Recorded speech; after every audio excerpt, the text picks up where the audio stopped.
to end the show, sometimes I go in the beginning, but Richie does an outstanding job every night putting together a couple hot spots. We call these Richie's Picks. There you go. I want it. There you go. I tell you what, how do I do this? How do I do this? I amaze myself. All right? So I want a graphic. It's called, I want this as a segment. Let's get this to go. This is how this works around here.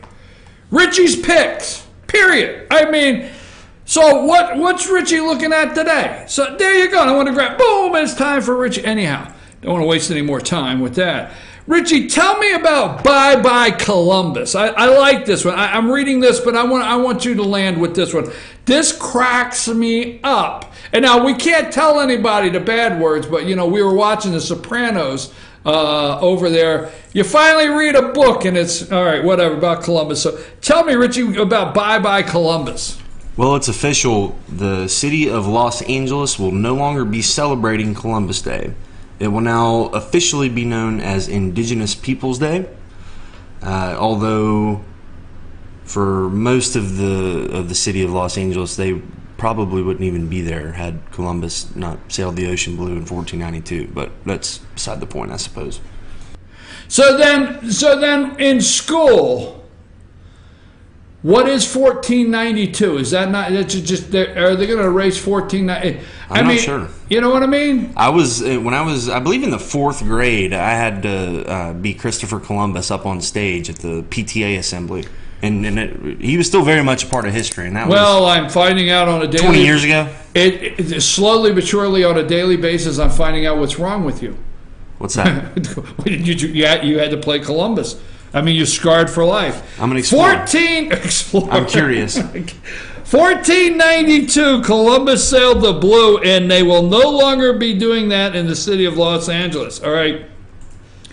I'd love to hear your take on this, Richie, because I know where you're going, but I want it. When all else fails, Russia. Where were you going with that?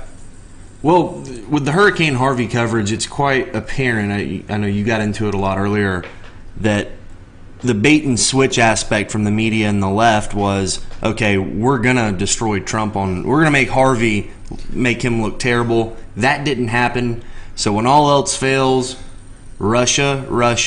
The headline on Politico right now, is it Hurricane Harvey? No. Is it how good of a job they're doing? No, it's New York attorney, or Mueller teams up with New York Attorney General and Manafort probe, and then your friends on Morning Joe, my friends, what the hell's wrong with you? Essentially let off with it, and when all else fails, just pull that one out, because it's almost like a rule. There has to be negative coverage at all times, or else you're not a team player. Okay, let me give you this one before I wrap up with a couple notes. People watching Event of the Year in Atlanta. I read all these, and I just want to give him to him. He does a great job sending me these over. Some of them slide into the daily topics we're working on, but he puts a lot of work into this, and I don't want to go without, because it's really good stuff. People watching Event of the Year in Atlanta. What are they watching, Richie? Well, it's a little bit of everything going on in Atlanta this weekend. Every Labor Day weekend. Wait for it, folks. I'm waiting for it. This. I'm looking at this. I'm like, hey, let me get my glasses. Wait for it. Go with it, Richie. Quite the eclectic bunch. It is Chick-fil-A college football weekend, which is 2 games this year, featuring Alabama, Florida State, Tennessee, and Georgia Tech. So that means you'll have a little bit of Tallahassee, a little bit of Alabama, a little bit of Tennessee, a little bit of Atlanta, and just that alone could, the second Civil War could break out. But then it's also Dragon Con weekend, which means there'll be people walking around everywhere dressed up in Star Wars gear and Marvel comics, and I don't know, things that I probably wouldn't even be able to identify. And I've been down there for this, not for the event itself, but just in Atlanta during that weekend. And you'll see a 7-foot guy just walk by you dressed like a lizard. I mean, it's the wildest thing. And to top it all off, it's also Black Gay Pride weekend. So there'll be marches over there, and it is inevitable that with the hotel. I mean, First of all, it is a Chamber of Commerce weekend. I mean, great for the local economy. Everybody is welcome in Atlanta, city of Atlanta, the city too busy to hate. But it's inevitable they all end up together. Yeah, but here's the thing. This goes for a good joke, and God knows I can't pass this up without getting in trouble. This goes for a good joke. So a Tennessee football fan, a dragon, a lizard dragon, and a gay black guy walk into a bar. It could happen this weekend, right, Richie? Oh, it probably will. Yeah. They're and they all, it's inevitable they'll end up at the same hotel, and you just never know what you're going to see, and it's, it's not bad. You just sit down with a Coke and some popcorn and just see the sights, watch the grass grow and the people walk. Labor Day in Atlanta. I said, wait for it. Ted Cruz and Christie feud continues. Why did you pick that one this morning? I'm tired of Chris Christie, man. Get to the point, man. Get to the point. I don't want you beating around the bush, or I'm not letting you get in the show anymore.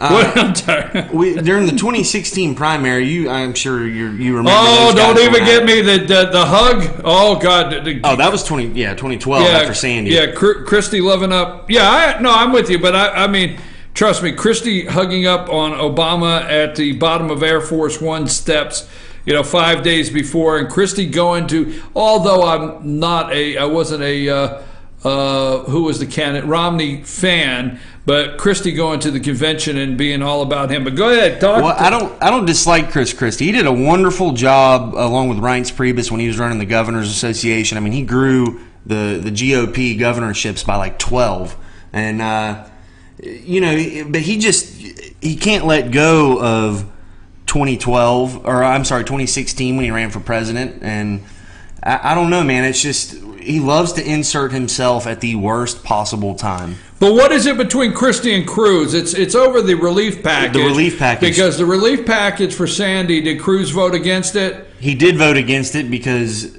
tell him, Richie. A lot of the Southern conservatives, or just the conservatives in general, didn't think that the money was allocated properly and that it would go towards, I don't know. I mean, in New Jersey with Tony Soprano, it's a little, you never know, right? Folks, let me just say this, okay? For all of the media that is taking on Texas and how they need the federal government now, they need us now. The cartoon of, Texas got this guy on the roof that needs saved by the Coast Guard that has a sign that says "Succeed, don't tread on me," and how Senator Cruz voted against the funding package for Hurricane Sandy relief. Let me just explain something, folks. You wait and see. Don't listen to this political garbage. You wait and see. What they do is they'll have a $90 billion, but everybody and their brother will have a piece of this pie. You will look through this relief package for Texas, and you'll be wondering why somebody out in West Oklahoma, well, I don't want to take Oklahoma to task, but somebody somewhere else got $82 million to study the effect of water, boots in rescue in Minnesota. I mean, trust me, I just made that up, but you know what I'm saying, Richie? Absolutely, and that's bound to happen when you're dealing with that much money. But can we also agree that, yes, although Sandy was catastrophic, it was terrible, this is in another league. I mean, yes. It's the Gulf. We have the Gulf of Houston now. Ted Christie, all right, I can't, this is your last one of the day, okay? The ground is getting hot, and I saw a pig on a roof. So what is the ground getting hot and a pig on the roof? Which one's that, Richie? Hell's freezing over, and I don't think the pig walked up there, so maybe he's flying. But Nancy Pelosi has condemned Antifa, believe it or not. And the interesting thing with all that, now that these Democrats are starting to condemn Antifa, what is someone like Don Lemon to do? Who? Don Lemon on CNN or Chuck Todd, who have defended them. Oh, they're anti-fascist. Well, you can't. Are you a white supremacist? You're saying Antifa's bad? But now that Democrats are going to condemn them for what they are, which they're a terrorist group.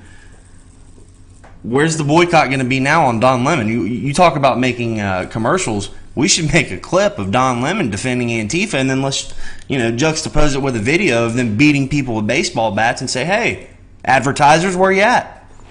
Hey, folks, thanks, Richie. I appreciate it. Richie puts some stuff together every morning, goes through some things, puts some stuff together every morning, whether it be in the front of the show or middle or somewhere that some of the things he works on we can insert into the segments. We will. If not, we'll have a little opportunity at the end of every show for Richie to give his picks of the day, what he's looking at and paying attention to. I'm just pleased he's paying attention, all right? And I want to thank him yesterday for filling in for me, gave me the opportunity to go to some other areas and continue some investigation work that I'm involved in. Now, before we go, I want to say all of those things that we just brought up, every one of them. Why did it take so long? Okay. Reason I ask you is your president of the United States came out immediately, did not exempt anyone, and condemned all hate. Okay? Everyone. All hate groups, condemn them. Immediately came out. On both sides, all sides. Hate groups condemned them. Then he came out 2 days later, 2 or 3 days later, and the media said, why did it take so long? Why did it take him 48 hours to figure out that you should condemn KKK in 30 seconds? Why did it take so long for him to do that? Then they came out and said, well, he was reading from a teleprompter, and the next day the real Donald Trump came back out and defended them.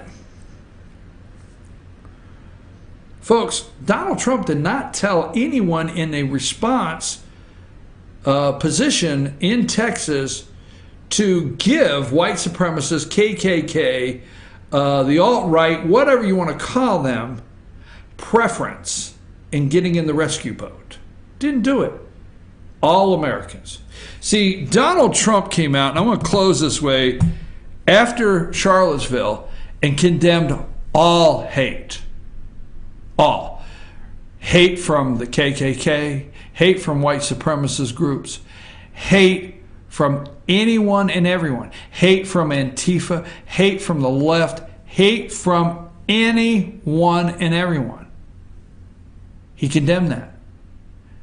2 weeks pass, Donald Trump is making sure the federal government, along with Republican Governor Greg Abbott, is doing everything they can to help everyone.